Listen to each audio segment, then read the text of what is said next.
Kongres Partai Solidaritas Indonesia 2025 resmi dibuka hari ini di Gedung Sababwana, Kota Solo, Jawa Tengah. Kongres yang berlangsung 2 hari akan ditutup di Auditorium UMS Solo esok hari. Beserta dengan Bapak Jeffrey Giovanni untuk dapat berfoto bersama terlebih dahulu. Sisinya masing-masing. Pembukaan Kongres di Gedung Geraha Sababwana hanya dihadiri internal PSI. Di antaranya Ketua Dewan Pendiri PSI Jeffrey Giovanni, anggota pendiri PSI Grace Natali, Raja Juli Antoni dan lainnya. Kemudian ada 3 calon Ketua Umum PSI periode 2025-2030, yakni Ronald Asinaga, Kaisang Pangarep, dan Agus Mulyono Herlambang. Untuk dapat berfoto bersama terlebih dahulu. Sisinya masing-masing. 2, 1. Boleh kita berikan tepuk tangan yang paling meriah sekali. Sementara itu Presiden ke-7 Republik Indonesia Joko Widodo hadir untuk memberikan sambutan dalam pembukaan Kongres PSI, di mana putra bungsunya Kaisang Pangarep kembali ditetapkan menjadi Ketua Umum. Dalam pidatonya Jokowi menyatakan dukungan penuh untuk PSI.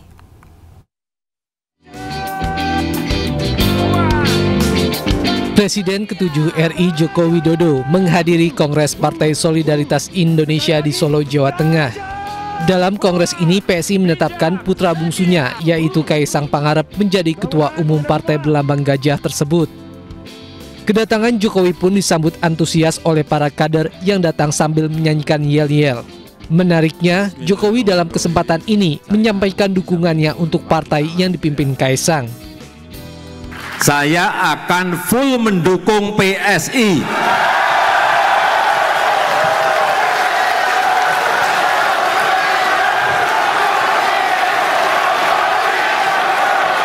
Jokowi, Jokowi, Jokowi, Jokowi, Jokowi, Jokowi, Jokowi.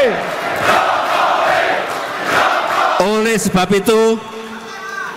sebab itu, saya akan bekerja keras untuk PSI. Dukungan Jokowi atas PSI membawa sebuah semangat tersendiri. Mendengar yel-yel dari para kader, hingga saat ini belum ada konfirmasi bahwa Jokowi akan menjadi kader PSI. Tim Liputan iNews melaporkan. Sebelumnya, Kaisang Pangarep memohon restu dari sang ayah Presiden RI ke-7 Joko Widodo.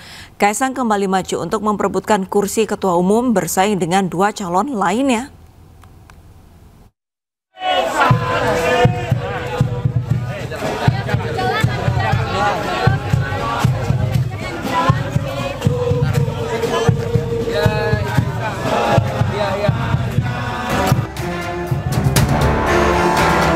Suasana meriah para pendukung terlihat saat Kaisang Pangarep diarak usai minta doa dan restu Presiden ke-7 Joko Widodo hari Sabtu menuju Geraha Sababwana untuk mengikuti Kongres PSI. Kaisang berjalan kaki di antara ratusan para kader PSI dari berbagai daerah dengan diiringi marching band. Tinggal jalan kaki aja.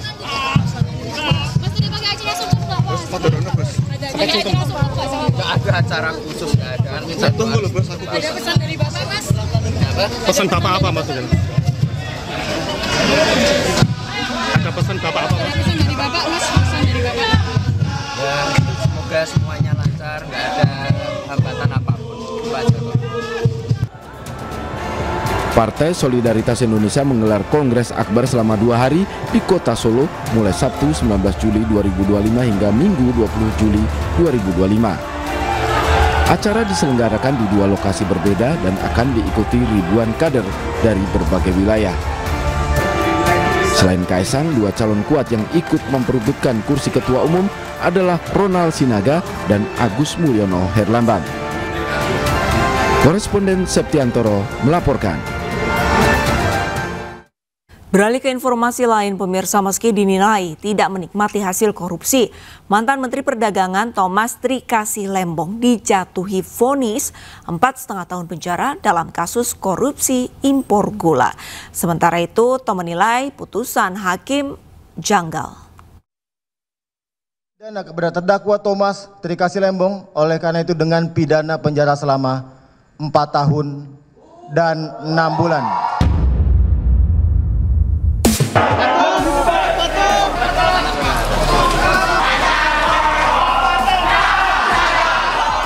Mantan Menteri Perdagangan Thomas Trikasih Lembong mengangkat kedua tangannya yang terborgol usai dijatuhi hukuman 4,5 tahun penjara. Majelis Hakim Pengadilan Tipikor Jakarta menilai Tom terbukti bersalah melakukan tindak pidana korupsi dalam importasi gula sehingga menimbulkan kerugian negara 194 miliar rupiah. Hakim menyebut Tom menjalankan kebijakan impor gula tanpa melalui rapat koordinasi dengan instansi terkait. Adapun hal-hal yang meringankan untuk Tom, salah satunya Tom tidak menikmati hasil tindak pidana korupsi yang dilakukan. Menjatuhkan pidana kepada terdakwa Thomas Trikasih Lembong oleh karena itu dengan pidana penjara selama 4 tahun dan 6 bulan. Dan pidana denda sejumlah 750 juta rupiah dengan ketentuan apabila denda tersebut tidak dibayar maka diganti dengan pidana kurungan selama 6 bulan. Sementara itu Tom mengeklaim putusan majelis hakim janggal dan mengabaikan fakta-fakta persidangan. Bahwa saya melanggar aturan, itu satu. Nah, kedua, yang sedikit, bukan sedikit ya, lebih dari sedikit janggal atau aneh bagi saya sih ya majelis mengesampingkan wewenang saya sebagai Menteri Perdagangan. Ya. Saya kira undang-undang, peraturan pemerintah, semua ketentuan yang terkait sangat jelas memberikan mandat kepada Menteri Perdagangan untuk mengatur tata kelola termasuk perdagangan perniagaan bahan pokok yang penting. Ya. Dan tadi saya lihat, saya catat secara teliti cermat, kiranya majelis mengabaikan bahwa saya sebenarnya punya wewenang tersebut. Dan juga dengan demikian, majelis mengabaikan hampir semua fakta persidangan, terutama keterangan saksi dan ahli. Usai menerima putusan, Tom menyatakan pikir-pikir apakah akan menerima putusan atau mengajukan banding. Dari Jakarta, tim liputan iNews melaporkan. Sejumlah tokoh menghadiri sidang putusan kasus korupsi impor gula dengan terdakwa mantan Menteri Perdagangan Thomas Trikasih Lembong di Pengadilan Tipikor Jakarta. Pak Lembong.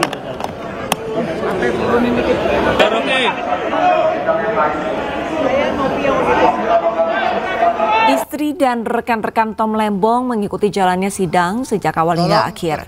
Di antaranya mantan Gubernur DKI Jakarta Anies Baswedan. Tom sebelumnya pernah menjadi tim sukses Anies ketika Anies maju sebagai calon presiden di pemilu 2024 lalu. Kemudian aktivis Rocky Gerung, mantan Sekretaris BUMN Said Didu, dan mantan Wakil Ketua KPK Saud Situmorang. Mereka memberikan dukungan moral kepada Tom. Sementara itu Anies menyatakan kecewa atas vonis hakim dan menilai Tom sebagai korban kriminalisasi.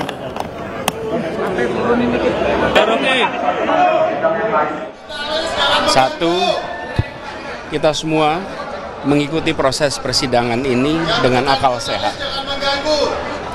Dan yang mengikuti dengan akal sehat pasti akan kecewa. Sama dengan saya pun sangat kecewa dengan keputusan ini. Yang kedua, jika kasus seterang benderang ini dengan orang seperti Tom saja bisa dikriminalisasi. Pengadilan Tipikor Jakarta kembali menggelar sidang kasus dugaan suap dan perintangan penyidikan dengan Hasto Kristianto Jumat siang. Sidang beragendakan pembacaan duplik dari kubu Hasto.